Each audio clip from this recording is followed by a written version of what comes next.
কিছু টেকনিক্যাল গ্লিচের প্রবলেমের জন্য আমরা লাইভ ক্লাস আজকে করতে পারলাম না।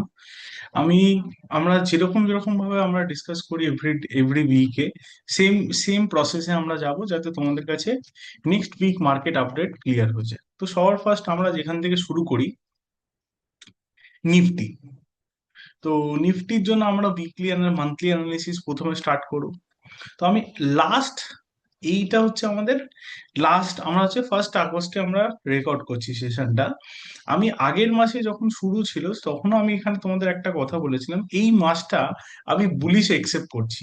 কেন কেন বুলিশ একসেপ্ট করছি? কারণ লাস্ট 2 মাস মার্কেট দাঁড়িয়ে গেছে। তো দাঁড়িয়ে যাওয়ার পর যখন প্রাইস একদম হায়ারে ক্লোজ করে, তো এখান থেকে একটা 24,500, যেটা আমাদের মিনিমাম টার্গেট ছিল, ততটা অব্দি মার্কেট এসছে অ্যান্ড একটা বুলিশ ক্যান্ডেলও ক্লোজ করেছে। তো মার্কেট এই ফার্স্ট পড়লো, পড়ে এখানে উঠলো, উঠে এখান থেকে পড়ার চেষ্টা করেছিল, বাট না পড়তে পেরে নিচে এসে আবার হায়ার হাই করছে। তাহলে এই এরিয়াটা থেকে আমাদেরকে একটা জিনিস ফলো আপ, এখান থেকে আমরা একটা জিনিস বুঝতে পারছি যে মার্কেটে যে ডাউন সাইডে প্রেসারটা ছিল সেটা অনেকাংশেই মার্কেটে কমে গেছে। তাহলে মার্কেটের নেক্সট স্টেপ কি হতে পারে? টুয়ার্ডস 26,000 লেভেল আমরা কিন্তু আপকামিং মান্থসে এই বছরে আমরা দেখতে পারি, ঠিক এই লেভেলটা। তো এখন আমাদের কি প্ল্যান নেক্সট উইকের জন্য? তো আমরা একটা ওভারভিউ প্ল্যান করলাম যে মার্কেটে কি ছিল। প্রথম একটা ফল এসেছিল এখান থেকে, সেই ফলটা ফলো থ্রু না করে মার্কেট আবার কন্টিনিউ উপরের দিকে যেতে শুরু করে দিচ্ছে। এখান থেকে নিচে ফল আসার কথা ছিল, নিচে এসছিল, কিন্তু এখানে উপরে চলে গেছে। তো এখানে একটা হায়ার হাই আমাদের বানাতে দেখতে পাচ্ছি মার্কেটে। তো মার্কেট লাস্ট যে ক্লোজটা করেছে একদম নিয়ার টু হাই এর কাছাকাছি। তাহলে ইমিডিয়েট মার্কেটের কাছে যে রেজিস্ট্যান্সটা মার্কেট ফেস করবে সেটা হচ্ছে নেক্সট আমাদের রিসেন্ট রাউন্ড লেভেল হচ্ছে 24,500। এই হচ্ছে 24,500 হচ্ছে রিসেন্ট রাউন্ড লেভেল হিট করবে। এই রাউন্ড লেভেলটা যদি ক্রস করে তাহলে আমরা একদম 25,000 টার্গেট আমরা প্ল্যান করব। তারপর আমরা 25,500 টার্গেট প্ল্যান করব। এই হচ্ছে আমাদের এই পুরো মান্থলি, মানে এই মাসে আমাদের কি হতে পারে। আমরা একবার প্রথম, যেহেতু মাসের শুরু, তাহলে আজ এই মাসে আমরা ফার্স্ট কাজ করব যে মান্থলি অ্যানালিসিস করবো যে মান্থলি কি হতে পারে, and then weekly, then daily. তো মান্থলি বেসিসে আমরা এই দুটো লেভেল আপার সাইডে দেখতে পারি। যতক্ষণ না 24,000-এর নিচে যাচ্ছে ততক্ষণ আমরা বেয়ারিশ হব না। এই লেভেলে আমরা বেয়ারিশ হব না। 24,500 থেকে 24,000 অবধি এই লেভেলটা আমাদের যে কোনো পুল ব্যাকে আমরা বাইং অপরচুনিটি দেখব, যেখানে প্রাইস বুলিশনেসই কাজ করছে। 24,000 এর নিচে যদি ক্লোজ করে তাহলে আমরা নেক্সট লেভেল 23,500 দেখতে পারি, যেটা মার্কেটের প্রায় প্রায় 24,600টা লো ছিল মার্কেটে। তো এই হলো আমাদের মান্থলি প্ল্যান। মান্থলি প্ল্যানে দুটো জিনিস, মান্থলি এইবারে ক্লোজ করেছে 383-তে মান্থলি ক্লোজ এসছে। তো সব থেকে আমরা এই এই এরিয়াটার মধ্যে আমরা কোনো সেলিং প্ল্যান করবো না, আমরা বাইং প্ল্যান দেখবো। আর 24,000-এর নিচে ক্লোজ করলে তখন আমরা সেলিং প্ল্যান করব। আর এখানে যদি 24,000 ব্রেকআউট দেয় তাহলে আমি 25,000-এর দিকে টার্গেট আমরা প্ল্যান করতে পারি। উইকলিতে কি দেখাচ্ছে? উইকলিতেও মাল্টিপল মান্থস, মাল্টিপল উইকস এই এরিয়াটার মধ্যে সাস্টেন করেছে, মাল্টিপল উইকস। লাস্ট যে ক্যান্ডেলটা, এটা কিন্তু স্ট্রং ক্লোজ করেছে, এখানেও একটা স্ট্রং ক্লোজ দিয়েছিল, আবার এখানে রিয়াক্ট করেছে। তাহলে এই দুটো ক্যান্ডেলকে আমি বলতে পারি বুলিশ এঙ্গালফিং, কারণ প্রাইস যতটা নিচে এসেছিল তার থেকে বেশি বেড়ে মার্কেট লাস্ট উইকে ক্লোজ করেছে। তো এইখান থেকে আমাদের বোঝা যাচ্ছে যে এই লেভেলটা, আমি কেন 24,000টা মার্ক করেছি, যেখানে maximum level, maximum time trade হয়েছে এই লেভেলটা। তারপর এই লেভেলটা যদি মার্কেট খুলে এটা ক্রস করে তাহলে আমরা টুয়ার্ডস 25,000 খুব ইজিলি আমরা দেখতে পাবো। এবার যদি আমি ডেলি চার্টে যাই, ডেলি চার্টে তোমাদের একটা কনসেপ্ট শিখিয়েছিলাম, ট্র্যাপ ট্রেডিং। তো এই ট্র্যাপ ট্রেডিং বলতে কি বুঝি, আমরা এখানেও দেখেছিলাম যে প্রাইস কি হয়, ট্র্যাপ মানে একটা আইডিয়ালি ব্রেকআউট সিনারিও মার্কেটে তৈরি করে। ঠিক এই ব্রেকআউট সিনারিওর মধ্যে যখন তৈরি করে যখন ব্রেকআউট দেয়, as a normal retail investor বা বিগিনার ট্রেডার সবাই ভাবে যে এটা একদম স্মুথলি বেরিয়ে যাবে। বাট অপশন মানে নিফটিতে স্মুথ র্যালি খুব কম হয়। কেন স্মুথ র্যালি কম হয়? কারণ এখানে ফিউচারও পজিশন বিল্ড হয়, অপশনও বিল্ড হয়, প্লাস এই নিফটি ফিফটি স্টকে ইকুইটিতেও পজিশন বিল্ড হয়। তো এই শর্ট টার্ম বেসিসে কি হয়, এক জায়গায় যদি বেশি পজিশন বের হয়, তো ওখানে প্রফিট বুকিং আসলে অ্যান্ড আদার সাইড আবার পজিশন বিল্ড হতে শুরু করে। তো এই কারণে কি হয় না, কন্টিনিউ ব্রেকআউটের পরে মোমেন্টামটা আসাটা ডিফিকাল্ট। তো এখানে সব থেকে বেশি যেটা কাজ করে সেটা হচ্ছে এসএল হান্টিং। যে বড় প্লেয়াররা কি করে, যত ছোট ছোট নোভিস প্লেয়ার রয়েছে যেখানে কোথায় এসএল রেখেছে, ম্যাক্সিমাম এসএল কোথায় রয়েছে, মার্কেট ওই দিকে যাওয়ার চেষ্টা করে। যেরকম আমরা যদি এই এরিয়াটা যদি আমরা লক্ষ্য করি, আমরা লাস্ট উইক অ্যানালিসিসে আমরা বলছিলাম যে এইটাও একটা ট্র্যাপ হতে পারে, যে প্রাইস কি হয়েছে লাস্টে এখান থেকে এসে পুরো গ্যাপ ডাউন খুলে পুরোটা রিকভার করে। তো এই এরিয়াটাও কি হচ্ছে, মাল্টিপল এরিয়া, মাল্টিপল টাচ, এখান থেকে সে ব্রেকআউট দিয়েছিল। তো আমাদের এক্সেপ্ট নর্মাল কি এক্সেপ্ট হবে, যে মার্কেট এবার নিচের দিকে যাবে, বাট মার্কেট এরকম ভাবে বিহেভ করে না। তো আমি এখানেও, তোমরা যদি লাস্ট উইকের ভিডিওটা ভালো করে দেখে থাকো, তাহলে আমি বলেছিলাম এইটাও ট্র্যাপ হতে পারে, যে নিচে এসছে এর উপরে যদি উপরে চলে যায়, তাহলে মার্কেট এখান থেকে র্যালি করতে পারে। ঠিক সেম হয়েছে। তো আমি 24,000, 23,800-র উপরে প্রাইস একদম ডিরেক্ট 24,000-এর কাছাকাছি পৌঁছে যায়, 24,000 সাস্টেন করে গ্যাপ আপ করে তারপরে দুদিন গ্যাপ আপে চলে যায়। তো এই এরিয়াগুলো যখনই ট্র্যাপ হচ্ছে, যেরকম এখানে, এখানেও আমাদের কিন্তু একটা ব্রেকআউট এরিয়া আমরা দেখতে পাচ্ছি। এই লেভেলটা কতবার টেস্ট হয়েছে, একবার, দুবার, তিনবার, and এটা নিয়ে, এই এরিয়াটা নিয়ে আমার চারবার এখানে আসছে। এবার একটা জিনিস বুঝতে হবে, প্রাইস নিচে ট্র্যাপ করছে। নিচে ট্র্যাপ করছে মানে কি, হায়ার টাইম ফ্রেম আমাদের ডাইরেকশন কোথায় দিচ্ছে, আপার সাইডে। ঠিক এই এরিয়াটাও নিচে খুব ভালো ট্র্যাপ করেছিল, এই এরিয়াটা এখানেও ট্র্যাপ করেছে, কিন্তু এখানে ফলো থ্রু সেলিং কিন্তু খুব বড় আসেনি। এটা কিন্তু ইম্পর্টেন্ট পয়েন্ট বুঝতে হবে, যে আমাদের এখানেও কি হয়েছে, এখানেও ট্র্যাপ করেছে অ্যান্ড এখানেও ট্র্যাপ করেছে, কিন্তু ফলো থ্রুতে যে বড় সেলিং আসবে সেইটা কিন্তু মার্কেট আসছে না। তিনবার সেলিং এ ট্র্যাপ হয়েছে, কিন্তু একবারও কিন্তু আসেনি। কিন্তু যখন যখন আমাদের কি হচ্ছে, বায়ার এখানটা কি হচ্ছে, নিচে যখন এসে উপরে, মানে বায়ারদের এসএলটা নিয়ে যখন উপরে যাচ্ছে, সেই র্যালিটা কিন্তু মার্কেট সাস্টেন করছে, এটা কিন্তু বুঝতে হবে। তাহলে এইখানে আমরা যদি দেখি এই একটাও সাস্টেন করেছে, তাহলে এই এরিয়াটা আমার কাছে কি কিসের পয়েন্টের কাজ করবে, এইখান থেকে যখন মার্কেট উপরে গেছে, এইবার এখানে যদি প্রাইস দাঁড়িয়ে যদি সাস্টেন করে, দেখো একই প্যাটার্ন বারবার রিপিট হয় না। একটা জিনিস সবসময় মাথায় রাখবে, যে মার্কেটে বারবার ধরে ট্যাপ হচ্ছে মানে সবসময় হবে না। তো এই লেভেলটা মার্কেটের কাছে, 24,500 লেভেলটা মার্কেটের কাছে একটা ক্রুশিয়াল লেভেল রয়েছে। তো 24,500-র উপরে আমি ডেফিনেটলি ফার্স্ট টাইম আমি বাইং এই অ্যাটেম্প করব।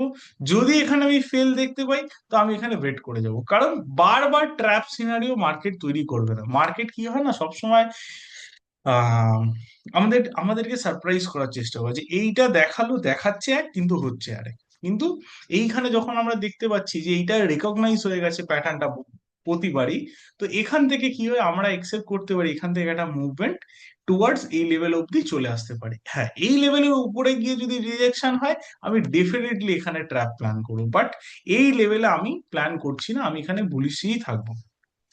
তো এই হয়ে গেল আমাদের মান্থলি, উইকলি অ্যান্ড ডেলি। তো আমি একবার সামারি করে নিই, মান্থলি, উইক, ডেলি আমাদের প্ল্যান কি হবে। তাহলে সিম্পল আমাদের প্ল্যানটা থাকবে, মান্থলি চার্ট আমাদের কি দেখাচ্ছে। সব সময় আমি তোমাদেরকে বলেছি যে মান্থলি ভিউ বানিয়ে তারপরেই ডেলি, উইকলি দেখবে, তাতে কি হয়, সুবিধাটা খুব, মানে পিকচারটা খুব ভালো, পারফেক্ট ক্লিয়ার থাকে। তাহলে এই এরিয়াটা আমাদের কিসের কাজ করছিল, সাপোর্টের। এই এরিয়াটা সাপোর্টের, প্রাইস এখান থেকে নিচে আসলো, সাপোর্ট হিট করলো, হিট করে উপরে গেল, গিয়ে এখান থেকে লোয়ার লো যদি ব্রেক করে দিত, তাহলে আমরা আপকামিং লেভেলে এইসব জায়গায় আমরা দেখতে পেতাম। বাট কি হলো, প্রাইস অ্যাকশন কি করলো, ডাব্লু প্যাটার্ন মার্কেটে তৈরি করেছে। ডাব্লু প্যাটার্ন মানে এই নিচে এসছে, উপরে গেছে, আবার নিচে এসছে, এখানে ক্রস করেছে। দেখো সিমিলারলি এখানে নিচে এসছে, উপরে গেছে, এই নিচে এসে এই উপরে ক্রস করেছে, তাহলে এইটা আমার কি হয়ে গেল, ডাব্লু হয়ে গেল। তাহলে আমার ডাব্লুর ব্রেকআউটটা কখন হবে, আমি একদম সিম্পল রেখেছি, 24,500 লেভেলটা ব্রেক করলেই আমরা ডাব্লুর কনফার্মেশন ব্রেকআউট পেয়ে যাবো। তো এরপরে আমরা 500 পয়েন্ট নিফটিতে টার্গেট রাখতে পারি, যেটা সব থেকে মিনিমাম টার্গেট। তো এই লেভেলটা হয়ে গেল আমাদের কাজ। তারপরে স্লো অ্যান্ড স্টাডি আমরা 26,000 অব্দি আমরা পৌঁছাবো। তো এই হচ্ছে আমাদের এই ইয়ারের বেসিক প্ল্যান থাকবে যে মার্কেট যদি 25,000-এর 24,500-এর উপরে সাস্টেন করতে থাকে, তাহলে ফার্স্ট টার্গেট আমার 25,000। 25,000-এর পরে আমরা 25,500 অ্যান্ড 26,000, এই দুটো লেভেল আমরা ধীরে ধীরে দেখতে পারি। বাট এটা প্ল্যান করবে না একদম স্ট্রেট চলে যাবে, কারণ নিফটি কখনোই স্টেট ওয়েতে খুব বড় র্যালি করে না, আনটিল আনলেস মার্কেট এক্সট্রিম জোনে না গেলে। এক্সট্রিম জোন মানে আইদার ওভারসল্ড হয়ে গেছে, নয়তো ওভারবট হয়ে গেছে, নাহলে কিন্তু স্ট্রং র্যালি মার্কেট করে না। এইটা আমাদের মাথায় রাখতে হবে। তো আমাদের এইটা বোঝা গেল। এইবার আমরা সেকেন্ড স্টেপে যাচ্ছি। আমাদের সেকেন্ড স্টেপ হচ্ছে নিফটি হয়ে গেল। নিফটি সব থেকে বেশি যে ওয়েটেজ দেয় দুখানা ইন্ডেক্স, এক ফাইন্যান্সিয়াল আর একটা হচ্ছে আমাদের ব্যাংক নিফটি। তো আমি একবার ব্যাংক নিফটিকে দেখে নেবো যে আমাদের ব্যাংকিং সেক্টরে পারফরমেন্স কেমন রয়েছে। ব্যাংকিং সেক্টর যদি আমরা দেখি, ব্যাংকিং সেক্টর এখান থেকে আমরা দেখতে পাচ্ছি খুব সুন্দর প্রাইস অ্যাকশন তৈরি করেছে। প্রাইসে উপরে গেছে, নিচের দিকে এসছে, আবার উপরের দিকে গেছে। তো এই হচ্ছে আমাদের প্রাইস অ্যাকশন করেছে ব্যাংক নিফটি। বাট একটা ক্যান্ডেলকে কভার করতে কতগুলো ক্যান্ডেল লেগেছে, এটা কিন্তু খুব ইম্পর্টেন্ট।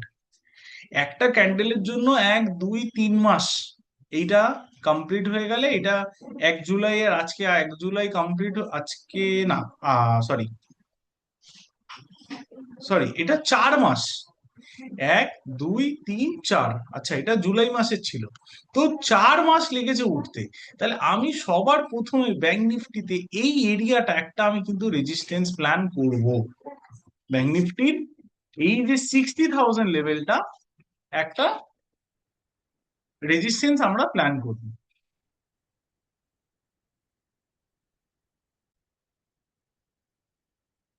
আহ তাহলে সবার ফার্স্ট আমরা দেখে নেবো যে এই এত বড় ক্যান্ডেল এর হাইটা কিন্তু একটা রেজিস্ট্যান্স এর কাজ করবে। তো 60,000 এই লেভেলটা, এটা কিন্তু স্ট্রং সাপোর্টের রেজিস্ট্যান্স এর কাজ হবে। কিন্তু এখনো পর্যন্ত আমাদের 60,000 লেভেল পৌঁছানোর জন্য 59,000 অ্যান্ড 60,000 এই এরিয়াটা রেজিস্ট্যান্স হবে, কিন্তু মার্কেট এখনো 3,000 পয়েন্ট এখানে র্যালি করতে পারে।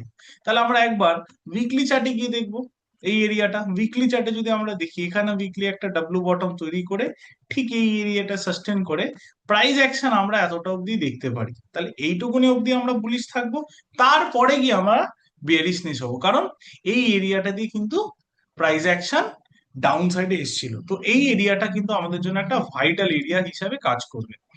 তো সেখানে আমরা ডেলি চার্টে যদি যাই, এবার ডেলি চার্টে গিয়ে দেখি, সেম আমরা একটা ট্র্যাপ সিনারিও দেখতে পাচ্ছি। এই এরিয়াটা এখান থেকে প্রাইস পড়েছে, পড়ার পর নিচে এসছে, নিচে এসে প্রাইস এখানে সাস্টেন করছে। তাহলে এই এরিয়াটা নিচে না আসলে তাহলে প্রাইস কি হতে পারে, প্রাইস উপরের দিকে যাওয়ারই চান্সেস বেশি। তাহলে আমরা এখান থেকে 2-3 হাজার পয়েন্ট আছে নিফটিরও, আমরা দেখতে পাচ্ছি নিফটিও র্যালি করতে পারে, প্লাস ব্যাংক নিফটিরও জায়গা আছে র্যালি করার। সেলিং আমরা কোথায় প্ল্যান করব, যে সেলিং যদি মার্কেট নেগেটিভ আসে, দেখো অ্যাজ আ ট্রেডার আমাদেরকে এখন যদি আমরা বুলিশ হই, তার পরেক্ষণে আমাদের বিয়ারিশ হতে হবে। অ্যাজ পার মার্কেট কন্ডিশনস আমরা নিজেদেরকে চেঞ্জ করি।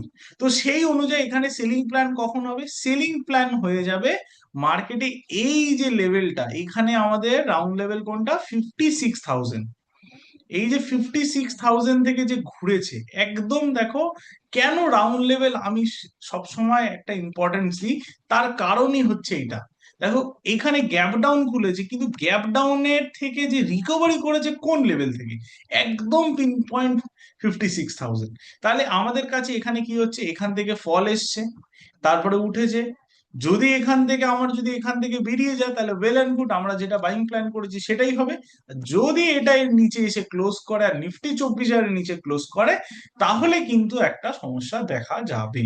তাহলে বোঝা গেল, এই স্টেপটা আমাদেরকে ফলো রাখতে হবে। তাহলে নিফটি ব্যাংক নিফটি ক্লিয়ার হয়ে গেল। এইবার আমরা চলে আসবো আমাদের উইকলি রিপোর্টে। আমরা উইকলি রিপোর্টে চলে যাই।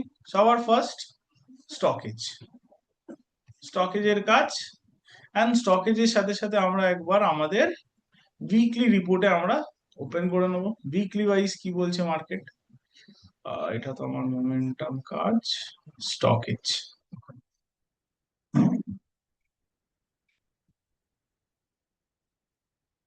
এখানে এই ওপেন করে নিলাম, একবার অ্যানালিসিস করব। সবার আগে আমরা একবার ইন্ডেক্স এর ব্রেথ চেক করে নেবো, যে ব্রেথ ইমপ্রুভ করলো না খারাপ হলো। আমরা এটা একবার ফার্স্ট চেক করে নেবো। তাহলে প্রথম কাজটা কি হয়ে যাবে, আমাদের ব্রেথ। তোমরাও কিন্তু ব্রেথ স্টাডি করো, বারবার বলছি। মার্কেট নিফটি কে যেরকম স্টাডি করছো, ব্রেথটাও স্টাডি করো। এইখানে একটা জিনিস দেখো, খুব এক্সাইটেড দেখতে পাচ্ছি। এইখানে 64%, মানে নিফটির নিফটি ফিফটির মধ্যে 64% স্টক 20 মুভিং অ্যাভারেজের উপরে। That is good sign. কেন গুড সাইন? কারণ অর্ধেকের বেশি কোম্পানি পার্টিসিপেশন করছে মার্কেটে আপ ট্রেন্ডে, যে মার্কেটটা উপরের দিকে যাচ্ছে, স্টকসও উপরে দিকে যাচ্ছে। 64% মানে সবাই একসাথে র্যালি করছে। এই সবাই একসাথে র্যালি করার কারণটাই হচ্ছে বড় প্লেয়াররা মার্কেটে টাকা ইনভেস্ট করছে। যদি আমরা র্যালি এখানে যদি আমরা দেখতে পারতাম না সেরকম পার্টিসিপেশন, কিন্তু আমাদের মার্কেট রিকভারি করছে, তাহলে সেই জিনিসটা খারাপ হতো। কিন্তু এখানে আমরা দেখতে পাচ্ছি দুটোই অ্যালাইনমেন্ট রয়েছে। নিফটি ফিফটিও র্যালি করছে, কারণ আমি একটা জিনিস তোমাদের বলেছি, নিফটি ফিফটির মধ্যে 10টা কোম্পানি প্রায় 50% ওয়েটেজ দেয়। তো এখানে কি হয়, যেহেতু হাই ওয়েটেজ কারণে নিফটি ফিফটি 10টা কোম্পানি যদি বাড়ে, তাই জন্য ওখানে পজিটিভ দেখায়। কিন্তু ব্রেথ আসল কথা বলে দেবে যে কটা স্টক আমাদের এই র্যালিটাকে পার্টিসিপেশন করছে। সেখানে আমরা যদি SMA 20 দেখি, তাহলে মেজরিটি স্টকস আমার পার্টিসিপেশন করেছে। সেই ক্ষেত্রে আমি যদি RS 50 ভাবে দেখি, তাহলে এটা 48, এটা 52। তাহলে আমি একবার আগের উইকে কিরম ছিল, 48%, আগের উইকে ছিল আমার 46, এই উইকে আমার 48 হয়েছে। তাহলে এখান থেকে এটা হয়ে গেছে 52। তাহলে মানে ব্রেথ ইমপ্রুভ করেছে। আমরা এখানে এক সাত এক সরি 8, 1 8, 1 8 হয়ে গেল। এই শুরু হয়েছিল 2026, আবার 8ও চলে গেল। এর মধ্যে যদি আমরা দেখি, তাহলে এখানে এখনো পর্যন্ত আমি আউট পারফরমেন্স পাচ্ছি না, আমি এখনো আন্ডার পারফরমেন্সই লিখে রাখবো। Under performance. নিফটি 500 47, 55। আগেরটা কত ছিল, 51 ছিল, 47। যেহেতু নিফটির মধ্যে পার্টিসিপেশন করছে, তাই এর মধ্যে কি হয়েছে, ডিগ্রোথ দেখা যাচ্ছে। এখানে ডিগ্রোথ কারণ নিফটি পার্টিসিপেশন করছে। তাহলে আমরা কি বলেছি, আমরা জানি যে RS এর মধ্যে নিফটির সাথে কম্পারিজন করছে, নিফটি যদি বাড়ে, যদি স্টক দাঁড়িয়ে থাকে, তাহলে আদার ইন্ডেক্সের RS কিন্তু ফল হবে।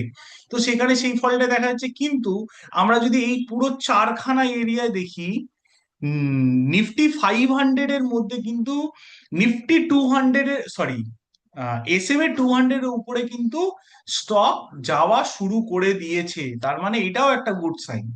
এখানে নিফটি পারফরমেন্স করছে বলে এখানে ব্রেথ কমেছে, তাহলে এটা আমাদের অতটা কনসার্নিং নয়। ওভারঅল মার্কেটে এইখানে 55 দেখে আমি বুঝতে পারছি যে টাকা এসছে। তাহলে আমি as it is out performance লিখে রাখবো। এইবারে আমরা মিড ক্যাপ 150 যদি দেখে নিই, মিড ক্যাপ 150 কোথায়, এই যে মিড ক্যাপ 150, 45, 44 আর 55। এগেন একই কথা বলবো, যেহেতু নিফটি পার্টিসিপেশন বেড়েছে, ওই কারণে আমাদের এদের RS টা একটু হলেও কমেছে। এবার এরা যদি ফার্স্ট মুভমেন্ট হয়, তাহলে এদের RS বাড়বে, তার আগে কিন্তু পারবে না। তাহলে এখানে আমাদের 44, 55। এগেন আমি একটা কথা বলবো, সেম এখানে থেকে হাইস্ট। এখানে যদি আমি দেখি 67% স্টকস গ্রিনারি চলে এসছে। আমরা যদি লাস্ট 25 তারিখের ডাটাও যদি দেখি, এখানে লাস্ট 24 তারিখের ডাটা যদি আমি এখানে দেখি, এখানে সব রেড রেড ছিল। এইবার এখানে যদি দেখি যে ওভারঅল মার্কেট ওখানে নিচে এসে কিন্তু মার্কেটে পার্টিসিপেশন করছে। এখানে আউট পারফরমেন্স লিখবো। তারপর মিড ক্যাপ 250, স্মল ক্যাপ 250। 250 তে যদি দেখি, এটা 51, 56, 67, মানে নিফটি এটাও খুবই ভালো আছে। এখানে 51%, 56%। আর এইদিকে যদি যাই, এটা আউট পারফরমেন্স। চলো, এখানে 46, 46, 54। সরি, আমি কি ভুল লিখলাম, 46, 54। 46, এটা হয়ে যাবে 54, 54 হলো। এবার ভিক্স আমাকে বলবে যে মার্কেট যদি ভিক্স আমরা কম থাকে তাহলে আমি মার্কেটকে বুঝবো ভিক্স কি হয়, মার্কেটে কামনেস কে বোঝায়। ইন্ডিয়া ভিক্স, ভিক্স যত স্টেবল থাকবে, এই যে 11 কাছে চলে এসছে, মোটামুটি যদি 11 থেকে 13-র মধ্যে যদি ওভার করে তার মানে ভিক্স কাম রয়েছে, মানে মার্কেটে প্যানিক নেই। এটা আমাদের কাছে একটা খুব বড় পয়েন্ট। ভিক্স ডাউন ট্রেন্ড, এটা খুবই বড় পজিটিভ পয়েন্ট।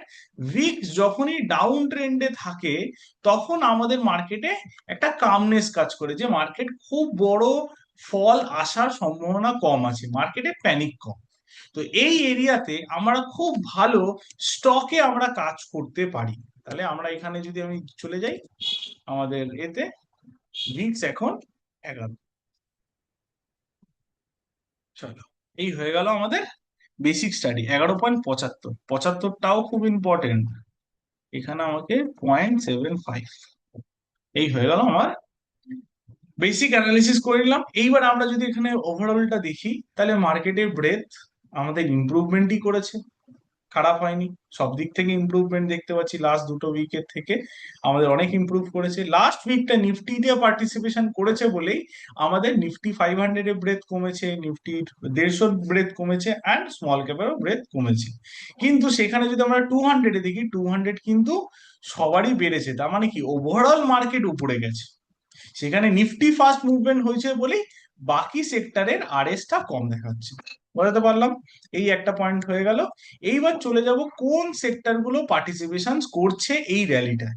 কোন সেক্টর গুলো পার্টিসিপেশন করছে, আমরা সেক্টর একটা সিম্পল ফর্মুলা আমরা রেখেছি, যে প্রতি উইকে আমরা র্যাঙ্ক ওয়াইজ চেক করব যে লাস্ট উইক থেকে কোন যে কনসিস্টেন্ট যে সেক্টর গুলো রয়েছে সেই কনসিস্টেন্ট সেক্টর গুলো কোনগুলো। তো তার জন্য আমরা এখানে কি করব, এখানে একটা 20টা লিস্টের আমরা 20টা, এখানে গিয়ে, আরে ভাই,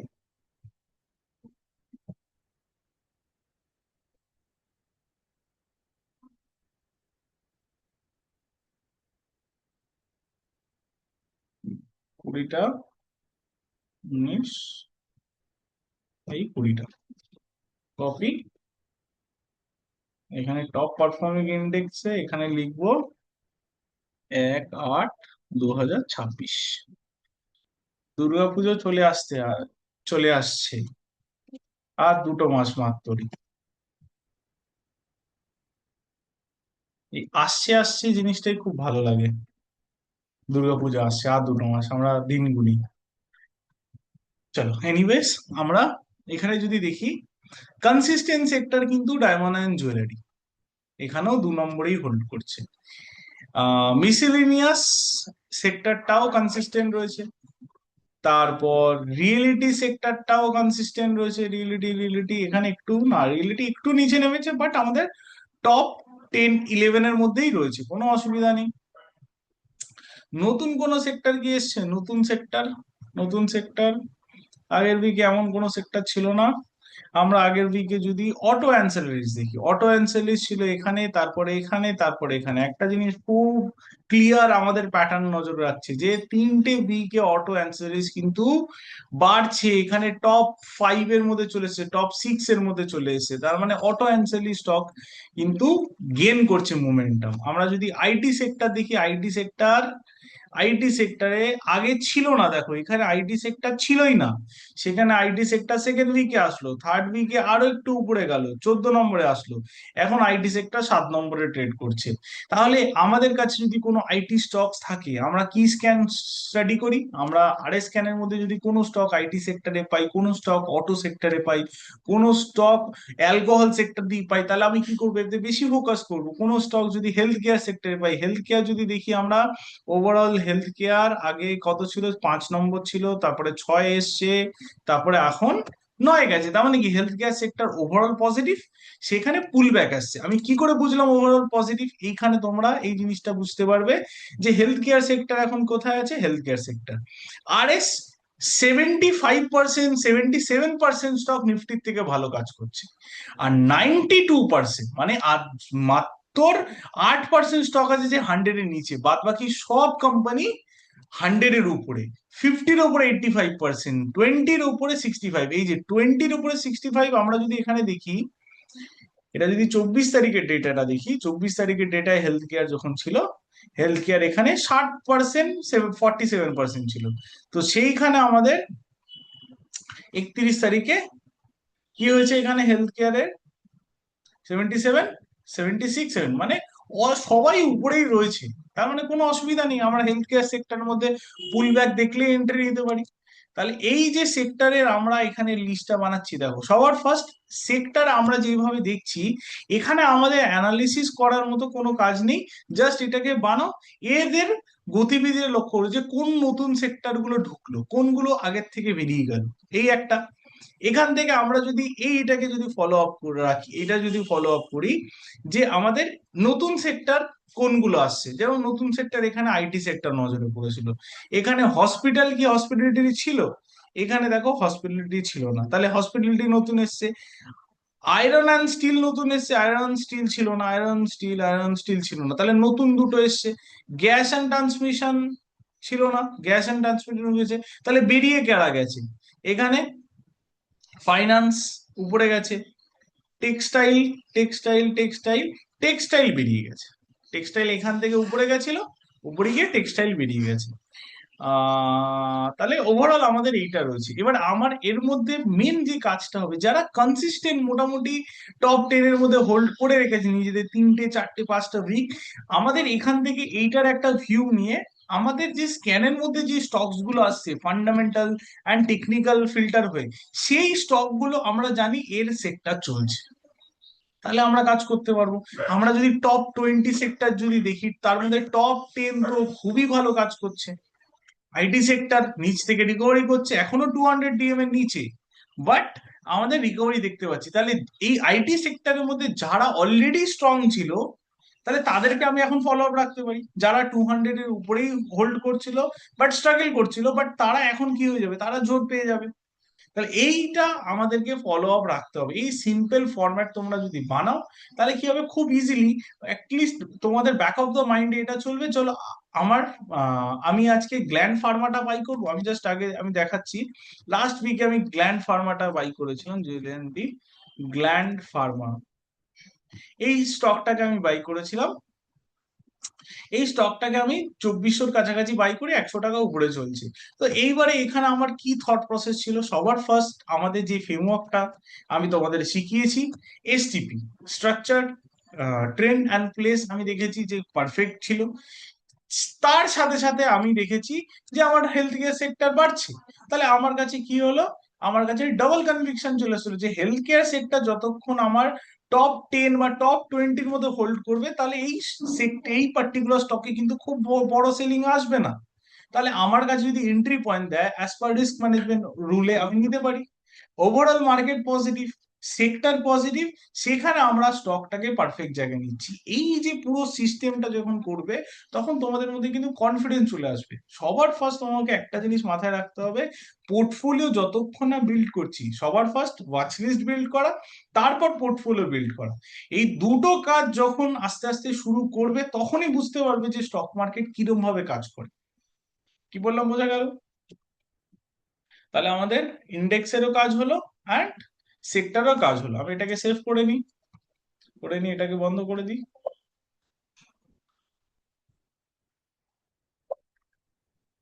এটার দরকার নেই।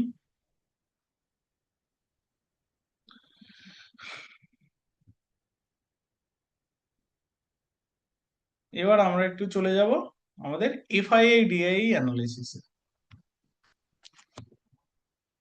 ফিউচার ওয়াই কি কমলো, দেখা যাক। নেট, হ্যাঁ, সিগনিফিকেন্টলি কিন্তু কমেছে, ফার্স্ট টাইম 170। আমি তো আগে কখনোই দেখিনি। দেখো একবার, কতদিনের ডেটা, এপ্রিল মাস, এপ্রিল মাস থেকে শুরু করে স্টিল জুলাই মাসের 31 তারিখ। এই ডাটায় আমি কখনো দেখিনি রেকর্ড সেলিং হয়েছে, রেকর্ড সেলিং কভার করেছে। এত কম সেলিং কিন্তু পুরো এরিয়া দেখা যায়নি। আমি যদি একবার ভালো করে দেখাই, 190, আচ্ছা এখানে 170 ছিল এপ্রিল মাসের 21 তারিখ। আচ্ছা এপ্রিল মাসের 21 তারিখটা আমরা যদি একবার নিফটির চার্টটা চলে যাই, এপ্রিল মাসের 21 তারিখ, এপ্রিল মাসের 21 তারিখ,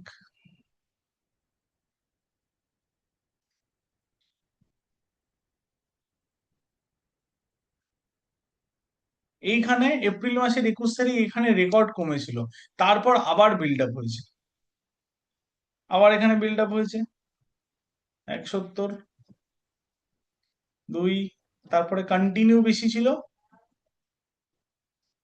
এখানটা একটু কমেছিল মে মাসের 27 তারিখ, মে মাসের 27 তারিখ, জুন, মে,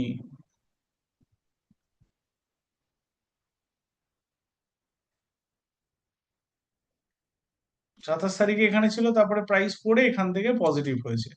তো এই এরিয়াতে আমরা যখন দেখতে পাচ্ছি এখন সিগনিফিকেন্টলি এখান থেকে কাট অফ এসছে, 27 তারিখ আর 28 তারিখের মধ্যে সিগনিফিকেন্টলি কাট অফ এসছে।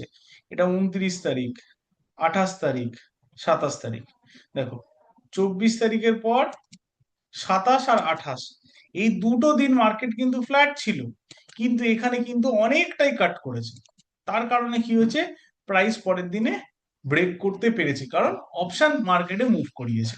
তো এখানে এটা যদি কমই থাকে তাহলে আমাদের জন্য খুব পজিটিভ সিনারিও। তার মানে কি, মার্কেটে শর্ট কন্ট্রাক্ট কমছে ফিউচারে ইন্ডেক্স বেসিসে, তাহলে এটা একটা কি গুড নিউজ, যে মার্কেটে যারা এফআইআই রয়েছে তারা শর্ট টার্মে আর বিয়ারিশ নয়, শর্ট টার্মে বুলিশ হচ্ছে। তাহলে তার সাথে সাথে আমাদের লেভেল গুলো আমাদের অ্যাক্ট করতে পারে, তাহলে এই লেভেল গুলো যদি আমার ব্রেকআউট হয় আর শর্ট কাটিং যদি আমাদের চলতে থাকে, তাহলে আমি এক্সেপ্ট করতে পারি এই ব্রেকআউটটা সাকসেসফুল হবে। এই একটা সিনারিও হয়ে গেল, তাহলে ওভারঅল বোঝা গেল। এবার আমরা যদি একটুখানি দেখে নিই এফআইডিআই এর ক্যাশ মার্কেটে কেমন পজিশন বিল্ড করছে। ডিআই তো অলরেডি বাই করেই চলেছে, ডিআই আমি যদি দেখি কনসিস্টেন্টলি বায়ারই রয়েছে, কিন্তু এফআইআই কনসিস্টেন্ট সেলার। তো সেইখানে এফআইআই কি করেছে, হ্যাঁ লাস্ট কিছুদিন ধরে কিন্তু মার্কেটে টাকা নিয়ে এসছে।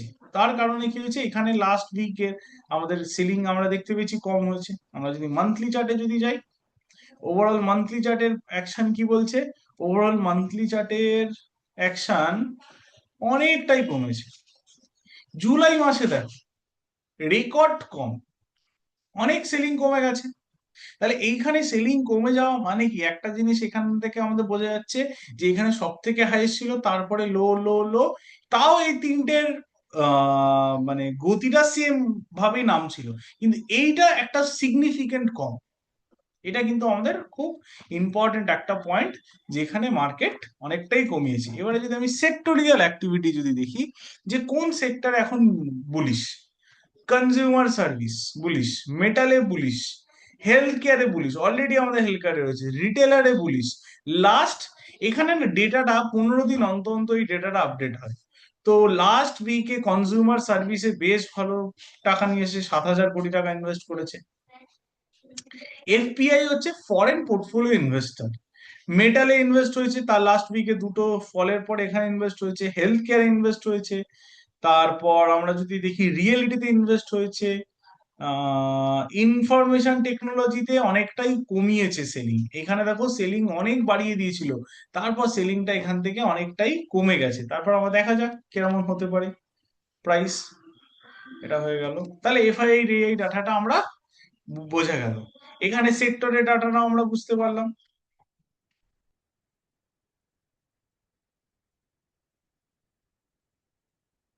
এবার আমরা কোশ্চেন অ্যান্সার তো আমি নিতে পারবো না, কারণ ভিডিও রেকর্ড করছি। তো আমাদের আরেকটা লাস্ট পয়েন্ট আমি যেটা কভার করব এখানে, মার্কেটের আমাদেরকে একটা জিনিস সবসময় ফোকাস রাখতে হবে, যে একটা সিস্টেম বিল্ডের উপরে কিন্তু কাজ করতে হবে। একটা সিঙ্গেল সিস্টেম, তোমরা যারা যারাই আমার ভিডিওটা দেখছো, তোমরা যদি আমার স্টুডেন্ট হয়ে থাকো, স্টুডেন্ট নাও হয়ে থাকো, আমি তোমাদের একটাই কথা বলবো, যে স্টক মার্কেটের শেখাটা এতটা এতটা, কিন্তু যখন অ্যাপ্লিকেশনস করি সেই অ্যাপ্লিকেশনটা হয়ে যায় এইটুকু। এটা কিন্তু খুব ইম্পর্টেন্ট পয়েন্ট। আমি অনেক কিছু জানি, আর আমি অনেক কিছুতে এক্সপার্টাইজ, এই কথাটা আকাশ আর পাতালের মতো সমান। মানে বোঝাতে পারছি যে ডিফারেন্সটা। আমি অনেক কিছু জানি, মানে টেকনিক্যালিটি জানি, ফান্ডামেন্টাল জানি, moving average, indicator, FII DII, future, options, but আমি কিসে এক্সপার্টাইজ? এক্সপার্টাইজ মানে যে আমি সেইটাকে এক্সপার্টাইজ মানে স্টক মার্কেট চায় তুমি এক্সিকিউশনস করো। এক্সিকিউশনসটা তোমার কতটা সঠিক, কতটা পারফেক্ট, কতটা কনফিডেন্সিয়াল, সেইটা তুমি কততে, তুমি কি যতটা শিখেছো ততটাই এক্সপার্টাইজ হয়েছো? কখনোই অ্যাজ আ বিগিনার লেভেলে হওয়া কখনোই পসিবল হয় না। এইবার কেন বিগিনারদের এত টাইম লেগে যায় কোনো কিছু অ্যাডপ্ট করতে? তো এখানে আমি একটা সিম্পল পাথ বলবো, যে তোমরা একটা স্ট্র্যাটেজিতে যাও, একটা স্ট্র্যাটেজি। যদি মনে করো আমি ইকুইটি করব, যদি মনে করো ফিউচার অপশনস করব, যদি মনে করো ইন্টারডে করব স্টকসে, সবার ফার্স্ট অ্যাটলিস্ট 3 থেকে 6 মাস একটা জিনিসের উপরে দেখো।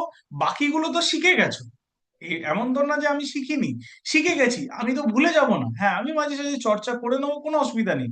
কিন্তু এক্সিকিউশন একসাথে সব কটা একইভাবে করবে না। এতে কি হবে, কোনোটাই আমরা প্রপারলি এক্সিকিউট করতে পারবো না। আমি ইন্টারডে করছি, আমি অপশন সেলিং করছি উইকলি, আমি ইকুইটি করছি, এই প্রবলেমটা আমি নিজে ফেস করে এসেছি। দেন আমি নিজেকে আমার একটা কি হয় না, যে এডুকেশন যদি বেশি হয়ে যায়, বলে না যে যারা কি বলে, মানে যারা কম আমি কাউকে ছোট করছি না, যারা কম পড়াশোনা জানে বা খুব কম হয়, তাদের ক্ষেত্রে কি হয়, যে যেটা সামনে দেখে সেটার উপরে বেশি ফোকাস করার চেষ্টা করে, কারণ সে তার বাইরে জানেই না কিছু। এইবার যারা অনেকটা বেশি জেনে ফেলে, তাদের একটা কি প্রবলেম হয়, অ্যানালিসিস বিকাম প্যারালিসিস। আমি অনেক কিছু জানি, আমি অনেক কিছু করে নিতে পারবো, আমার ক্যাপিটাল এখানে একটু রাখবো, আমার ক্যাপিটাল ওখানে একটু রাখবো, ওখান থেকে একটু আর্ন করব, এখান থেকে একটু আর্ন করব, বেশি চালাকি করতে চাই। তো এখানে আমার নিজের এক্সপিরিয়েন্সে বলেছি, আমি মার্কেটে তোমরা হেন কোনো ইন্ডিকেটর নেই যেটা আমি জানি না। মোটামুটি সব ইন্ডিকেটর ট্রাই করেছি, swing trading, positional trading, investment, intraday, equity, future options, option selling, option buying, hedging strategy, সব প্র্যাকটিস করেছি, কিন্তু একটা টাইমে গিয়ে আমার মনে হয়েছে যে আমি এক্সপার্টাইজ কোনোটাই হতে পারছি না। যে এক্সিকিউশনসটা, যে একটা জিনিসকে রিগার্ডলেস আমি চোখ বন্ধ করে বলতে পারবো হ্যাঁ এইটা হলে আমি এন্ট্রি নেব, আমি স্টপ লস দেওয়ার জন্য বসে থাকবো, এই টাইপের যে কনফিডেন্সটা, সেটা কিন্তু আসবে না 10টা ফলো করলে।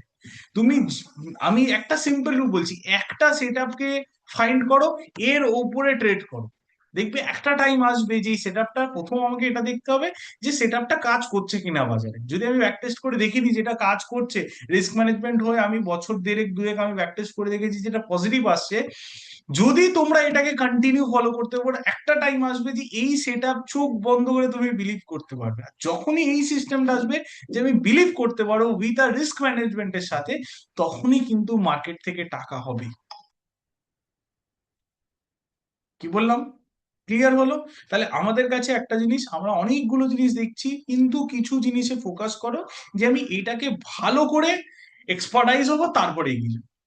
এবারে সেখানে আমাদের কাছে একটা জিনিস আমাদের ফলো আপ রাখতে হবে, যে আমি কোন জিনিসটাকে করতে ভালো করে পারছি। তাহলে সবার ফার্স্ট প্র্যাকটিস করব, প্র্যাকটিস করে আমি একটা দুটো জিনিসকে ফিক্সড করে অ্যাটলিস্ট 6 মাস, প্রথম 6 মাস আমরা রাখবো যে এইটার উপর আমি কাজ করে দেখবো আমি এটার উপরে কতটা এগোতে পারবো। এর উপরে জার্নাল এন্ট্রি আমরা মেনটেন করবো, যে কোনটা পজিটিভ যাচ্ছে, কোনটা নেগেটিভ যাচ্ছে, ওভারঅল মান্থলি বেসিসে কি আসলো, 6 মাস করে দেখবো কি রেজাল্ট আসলো। যদি ভেতর থেকে অ্যান্সার চলে আসে যে হ্যাঁ আমি পারছি, করতে পেরে যাব, নট অনলি প্রফিটিং, শুধু প্রফিট ধরো সেই ফেজটা প্রফিট চলে আসলো, চলো এটাই আমার জন্য বেস্ট, না এইটা ভাবে দেখলে হবে না। আমাকে দেখতে হবে আমার খারাপ টাইমে আমি কতটা ভালো করে ম্যানেজ করতে পারছি, এরকম তো থাকবে না যে 6 মাসের মধ্যে খারাপ সময় আসবে না, খারাপ আসবে। তখন আমি কি ম্যানেজও করতে পারছি ঠিকঠাক? তাহলে সেই দুটো জিনিস যখন আমরা চেক করে নেবো, আমি সেই জিনিসটাকে ধরেই চলবো, বাকিগুলো সব ছেড়ে দেবো। মার্কেট চায় তুমি তোমার এক্সপার্টাইজ, মার্কেট অ্যাভারেজ চায় না। মার্কেট এক্সপার্টাইজ কে রিওয়ার্ড করে, মার্কেট রিস্ক ম্যানেজমেন্ট কে রিওয়ার্ড করে, মার্কেট পেশেন্স কে রিওয়ার্ড করে। তাহলে এখানে আমাদের কাছে এই তিনটে গুণ যদি যতক্ষণ না তৈরি না হচ্ছে, মার্কেট থেকে কনসিস্টেন্সি আর্নিং করা পসিবল নয়। তো এই ভিডিও লাস্ট লার্নিং পয়েন্টটাকে তোমরা ভালো করে বুঝবে, দরকার পড়লে আবার ভিডিও দেখো, কনসেপ্টটা বুঝে ছাড়ার চেষ্টা করো। অনেক কিছু আমরা ধরে কাজ করার চেষ্টা করি যে আমি সবকিছু করবো, বাট ছেড়ে একটা জিনিসে ফোকাস করো, বাকিগুলো থাক না, স্টকে থাকুক, আমি তো ভুলে যাব না, বাট একটা জিনিসে আগে এক্সপার্ট হও। কেউ যেই ট্রেডিং এর সাথে রয়েছে, তাকে, তোমাকে নিজেকে কোশ্চেন করো আমি কিসে বেস্ট। কেউ যদি আমার সামনে অ্যাজ আ কথা বলে আমি এটাতে বেস্ট, আমি স্টক মার্কেট জানি, আর আমি স্টক মার্কেটে এই এরিয়াটায় আমি ভালো করে কাজ করতে পারি, এই দুটো কিন্তু শুনতে অনেক ডিফারেন্ট লাগে। স্টক মার্কেট জানা ইটস আজকালকার দিনে এআই যুগে কোনো বড় ব্যাপার নয়, কিন্তু আজকেকার দিনে এত ইনফরমেশনের মধ্যে কিছু ইনফরমেশনের মধ্যে এক্সপার্টাইজ হওয়া অনেক বড় ব্যাপার। তো আমি আর বেশি কিছু বলবো না, এখানে আমি ভিডিওটা শেষ করছি। তো তোমাদের কাছে আমি একটাই বলবো, একটা সেটআপে মাস্টার হও। Good night.